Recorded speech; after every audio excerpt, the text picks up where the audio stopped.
Well, hello and welcome back to Restaurant Review.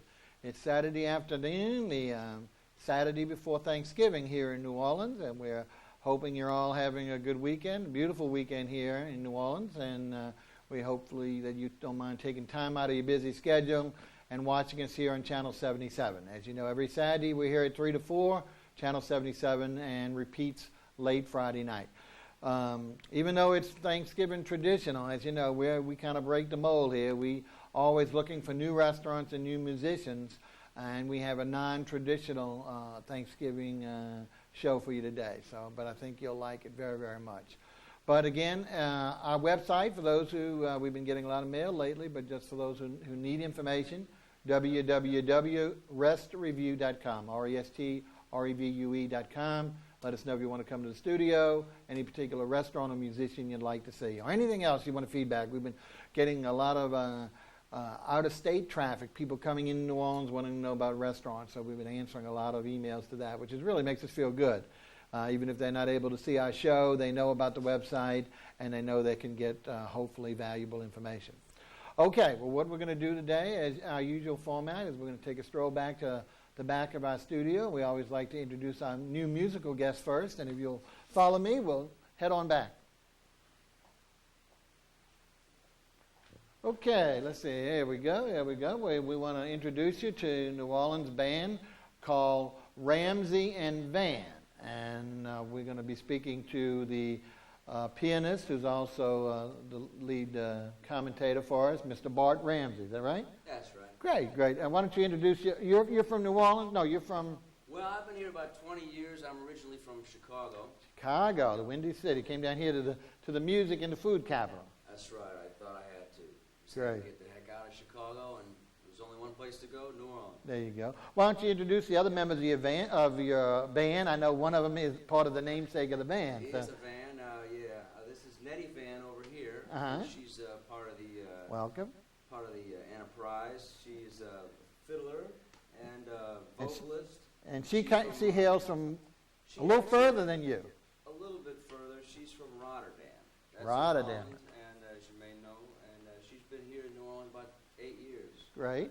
And behind you on bass? We have the notorious Rob Halverson from Manitowoc, Wisconsin. Wow. So we got a bunch of what we call Yankees here, but we'll forgive them. As long as they pay a day in our city, we're happy to have them. We're all transplants. There you go. Now, the folks do have a website and also a great-looking CD called In Search of a Cheap Hotel. I guess that would be for the Hummingbird favorites. That would be a great, since the Hummingbird's closing down, this would be a great CD, but very colorful as well as their music. And what's the name of your website, if anyone wants to hear from you or get information? Well, the website is www.ramseyvan.com. That's Ramsey, RAMSEYVAAN. Yeah. Remember, folks, they got a double A in there. It's not just a regular van. Okay. And appearances. We love, fortunately, we know that they're going to be at our favorite place, the Nutrigram, coming up when? Well, that'll be December 14th at 11 o'clock. Oh, a late show on December 14th, but that'll be great. Any place else? I know you had some out of town tonight in Baton Rouge. Baton Rouge tonight. Yeah, so I don't know if a lot of people from here will be able to get up there and know about it. Yeah, maybe. Come to the Vineyard tonight. You'll there enjoy you it. go. Okay, well, let's see. And I've forgotten what the name of the first song is. Let's go ahead and get that going. That's Rough Around the Edges. All right, take it away.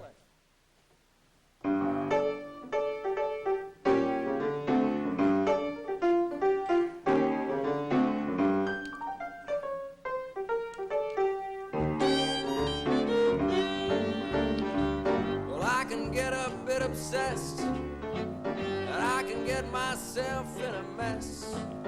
Blurt it out to get it off my chest. Yeah, I'm rough around the edges. You won't catch me wearing a suit. It's so much easier to be uncouth. I'm the guy squeezed into the corner booth. Yeah, I'm rough around the edges. Wall to wall and bust them down. In a world of circus clowns, I'll let you and you let me. I was a black sheep of the family. I'm I'm best off when I got nothing to prove. The storm's just a breeze with an attitude. Babe, I just want to run away with you, yeah. I'm rough around the edges. Oh, I'm rough around the edges.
Tell you, Ramsey and Van, there's nothing rough around the edges in that music, huh? Great polish and a great sound coming from three eclectic musicians. So we're really pleased to have them for you, and they'll be back a little later to do a couple more songs for us. Okay, as we mentioned, it is Thanksgiving, but we're not bringing you a Thanksgiving restaurant. We're bringing you one of the 29 Japanese restaurants in our city. You know, we favor a lot of Asian Pacific Rim restaurants here, so don't get a lot of exposure in the rest of our media, so we like to do. This one is the newest. It's a reincarnation of a previous restaurant that was at the opposite end of the scale, meaning they were like a sushi buffet restaurant, and naturally we nothing wrong with that, but that's not the fine dining that we're looking for. Just the opposite. We're giving you the creme de la creme today of Japanese restaurants with regard to some very unusual fare that you will not find in any of the other 28 restaurants. You'll have the standard stuff, but then you're also going to have the deluxe stuff. And before we go any further, we want to introduce the restaurant. I don't know if you can catch that. The menu's name's not on there, but it's Kanno, K-A-N-N-O, and it's located out in METAIRIE, unfortunately hidden away in what they used to call Fat City in a little strip shopping center. Great little intimate restaurant, and I think you're really going to love it. They are open, I believe, most days for lunch and dinner. They're closed one day. What day is that? Monday. Monday they're closed totally, so I want to make sure you're familiar with that. But they do serve lunch and dinner, and we want to introduce you soon to the chef for the restaurant, and we'll get to it. Let me tell you a little bit more about it first, though, while we're waiting for the camera to get ready.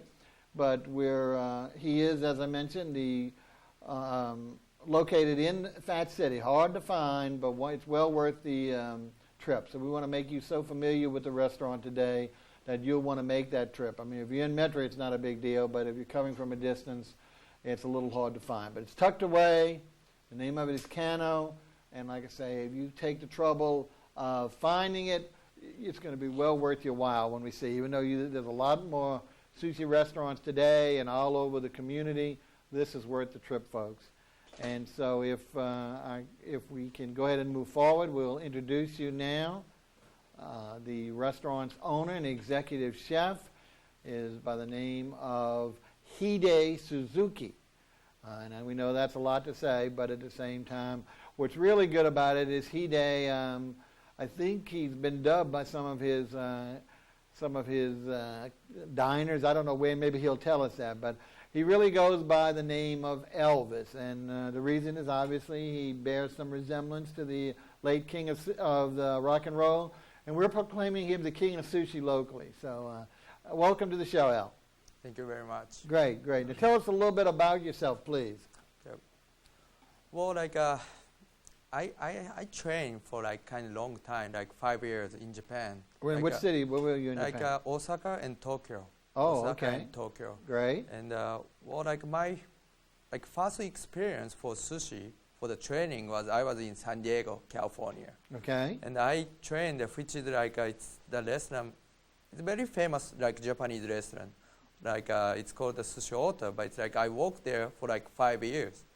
But after 5 years, I feel I need experience in Japan so I can do a lot of increase my technique, which is raw fish or something United States can have it. So I went back to in Japan and trained 5 years. And first 3 years, I think I was doing very it's basically just basic job, cutting vegetable. Right, right. Yeah. In other words, you paid your dues with regard to learning all the really basic stuff that any chef, whether you're Japanese or not, has to do, whether it's learning how to slice a potato or a cucumber in your situation up. But what's really good, folks, as we mentioned, is that Elvis has brought a lot of the true Japanese. Many of the restaurants, if they do have a Japanese chef, and as you know, many of the restaurants don't in New Orleans have Japanese chefs. There's only 2 or 3 that have of any, even one person of any Japanese ethnicity. Most are Asians, or either Koreans, Vietnamese, a lot of the others, and there's nothing wrong with them, but until you find the difference. When you find a true Japanese sushi chef, you're going to find the ability to do things way beyond the ordinary. So Elvis is not afraid to do the normal kind of rolls, and you'll see as we talk about it briefly, all the standard dishes that you know from any other Japanese restaurant. And he's pleased to do them for you. But he's also pleased to introduce the true Japanese style, and what we call a feed me restaurant, or chef feed style. So this is something that you're really going to have to pay attention to, folks, so that we can tell you about some of the really unique items here that will woo you back. For the really sushi connoisseur, this is the restaurant to go. If you just need your basic fix, you can go to any other neighborhood restaurants and get your normal stuff. All right, Elvis, let's see. What we want to do is actually start with the menu. Well, let's go back over the days. You said you were closed on Monday. That's Monday day and night, right? Well, actually, only Monday night, sir. I open Monday lunch, but okay. only close for Monday night. Let's go over. So lunch you're open Monday through? Friday. Friday, okay. Yes. And then dinner you're open from Tuesday through Saturday? Sunday. Sunday, okay. Yes. Tuesday through Sunday. Yes. All right, so you close Sunday lunch and Monday night. Monday night. Okay, a little confusion, folks, but well worth the remembrance of it. So don't forget that Kanno in in Fat City of Metairie. Okay, now let's go ahead and start. We want to talk a little bit about just the general. Now you have a lunch dishes, and we want to talk about some of the special again. Folks, we won't hear us going over California rolls, all that stuff today, because as you know, we've had most of those chefs on. We've had a lot of chefs on here today to do the basics and even some of their exotic and signature rolls. But we're going to get to some of the truly unique stuff at this restaurant to really make those who've tried sushi or who want to try it and want to try it in first-class style to really learn that this is the place to go. All right, let's talk about some of your luncheon plates, and I know one of them you want to talk about is your combo plate. Is that right?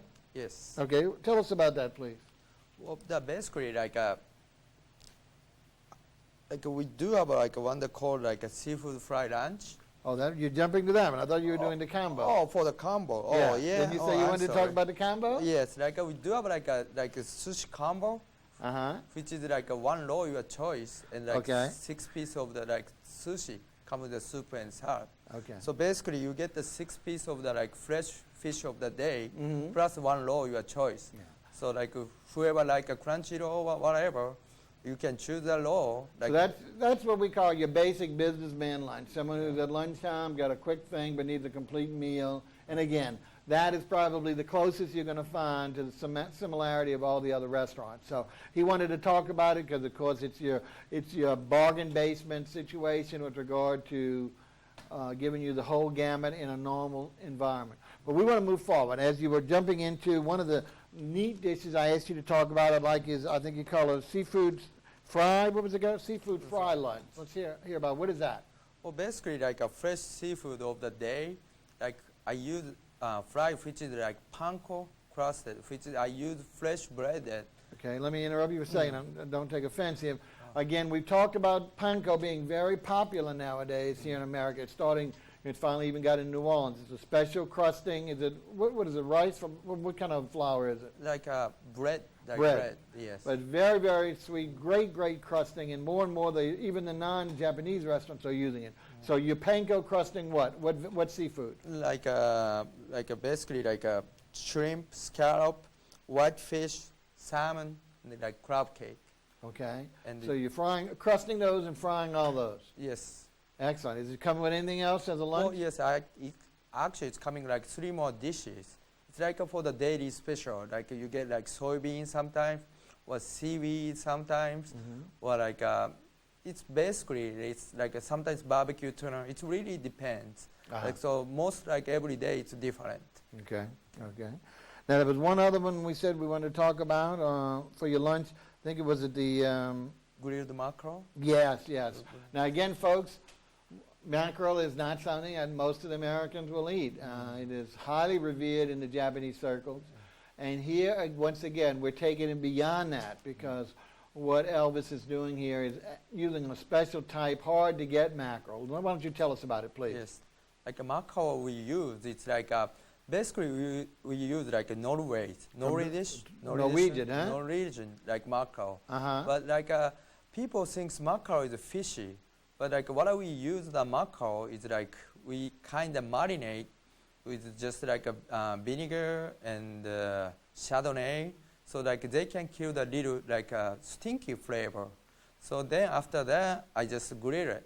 I mean, which is more like a Japanese traditional like businessman eat, like in the lunchtime. Right. But see, like I think like even the American customers, they can enjoy it because it's not like it's nicely oily fish and like good flavor and a little soy sauce or pond sauce, like your choice. Yes. And anything else that comes with it? Well, it's coming like 3 more like same thing, 3 items. 3 items plus like soup and salad. Okay. Well, we have a little bit more time on lunch, so let's talk about a few of the other items. One that sounds like a Chinese dish, lemon chicken. Let's talk about that one. Okay. Well, like lemon chicken, basically like it is kind of little Chinese idea, but like tastes like completely different. Well, why I put the lemon chicken on the lemon? Because I marinate with like lemon, like fresh lemon juice for like actually it's take me to like overnight to make that. So like this dishes for every lunch, I have only like 10 dishes that's available. It's so hard to make, and just timing. It's I have to use lemon juice marinate. It's like 10 hours exactly, like on time. That's I have to use that for. Very precise amount of time. Yes, I mean, if I do maybe less or over, if it's over, it's more like too sour. Okay, it gets too citrus. Yeah. So, like, I mean, I think people can enjoy for my lemon chicken, too. Right. Well, as you said, folks, I'm sure most of the lemon chicken you've had in Chinese restaurants aren't marinated for 10 hours in the lemon. So, again, No disparity against our Chinese brethren, but at the same time, I think this puts a distinct effort to make it truly Japanese. And as you know, always between Asians, there's swapping of food and dishes and perfecting it or putting it a little bit more their style than the style that came in another particular ethnicity. So I think we also want to talk about, I know you have, and a lot of restaurants have this, but let's just talk a little bit about your noodle. I know you have some noodle. Right now we're coming up on winter finally in Orleans, not necessarily today, but in the near future. And there's nothing better than noodles, hot noodles, and the Japanese know the best with regard to their variety and the way to serve them. So one of the noodles I eat all the time is a summer noodle, which is served cold. But let's talk about some of the hot noodles that you're going to be preparing for the wintertime. Okay. You mean like udon? Udon, okay. Okay. Udon is like basically it's very thick, very like it's like a pencil size of the right. Like I mean, it's not like a pasta, like small. Right. It looks like pasta only in that it's shaped long and thin, right. But the diameter is very thick, as you mentioned, almost the thickness of a pencil. It's very large, huh? Yes. And what do you do with udon? Like udon, like basically, like I have to make the soup with like sometimes with like chicken or sometimes with like fish bone, but like basically like use like a dry seaweed and the dry bonito shape to make a dashi, which means like a dashi means which is like little soup. Soup, right? Yes. Broth. Then I put a little like soy sauce or mirin, which is the Japanese ingredients in there, and make a little nicely like not too spicy food, but it's like it's really hard to explain for the like Japanese taste, right. but it's like a kind of little soy sauce base. Yeah. But this is a mighty hearty soup, folks. A bowl of this is so filling because of the complexity of the noodle size and the bulk of that. It can't be better for a real cold winter day than come on in and try one of these udon noodles. Any other noodle for winter that you want to talk about before we move on? For winter, again, like we do have like actually Japanese Korean style for the noodle, hot noodle, which is like spicy noodle. Okay. I make a soup out of with the kimchi, which is kimchi? like kimchi. So that's definitely a Japanese, a Korean dish. But I make a soup out of it with miso. Like a miso is like really like Japanese. Right. So I make the like miso and the kimchi together, and I put a little sweet on it. Then I make a soup. So like in the winter time, like it's hot and spicy. Right. It make you like feel keep going. So like I mean that push, like huh? Push the little energy. Okay. Yes. So Well, that sounds great. Again, that's a variety, a fusion of two cultures, bringing Korea and Japanese together. Okay, what we're going to do, like I say, we want to move on to the dinner portions. Even though when we say dinner portion, this is really not dinner because you can have it any time. But before we get into that, I wanted to explain some of the differences. And nowadays, like I said, because of the proliferation of Japanese restaurants, a lot of the courtesies, a lot of the normal traditions of Japanese cooking are going by the wayside. Like a very standard thing is to give you a complimentary dish at the beginning of your meal. And to many of the places that still do it, it's called sumono, which is almost like a little salad. It's a dill situation. What they do here, as he mentioned, which is my favorite, is a type of seaweed called hijiki. Is that right? Yes. And it's a dark black, cylindrical, almost looks like a bird's nest with a little bit of seaweed, a sesame seed on top. But for those who eat seaweed and know the value of the taste, this one has certainly the finest taste around. And it's totally different than the typical green kelp or the other ones that are used in sushi rolls. So if you haven't tried it, this ought to make it worthwhile for you to visit right away. Just to have that, and again, that's a complimentary dish. Just like at the end of a meal, it's complimentary to have green tea, hot green tea. Now, you might not want that, but that's fine. Just tell your waitress. But these are the traditions that Elvis is carrying on, true to his nature with regard to providing service to the Americans and to his Asian diners. So why not accept the finest that there is to offer and try his food? Now, let's go into one of the things that he does, and this is what I consider really avant-garde for a Japanese restaurant locally here, is a feed-me dinner or a feed-me lunch, where you tell the chef, and he's going to give you a series of his best choices. And again, we're not talking about necessarily roles here. And many times you'll go to a Japanese restaurant and you'll let the chef make you a new roll. That's fine. It's the same idea, but this creativity goes way beyond that with regard to the finest of dishes. And what we're going to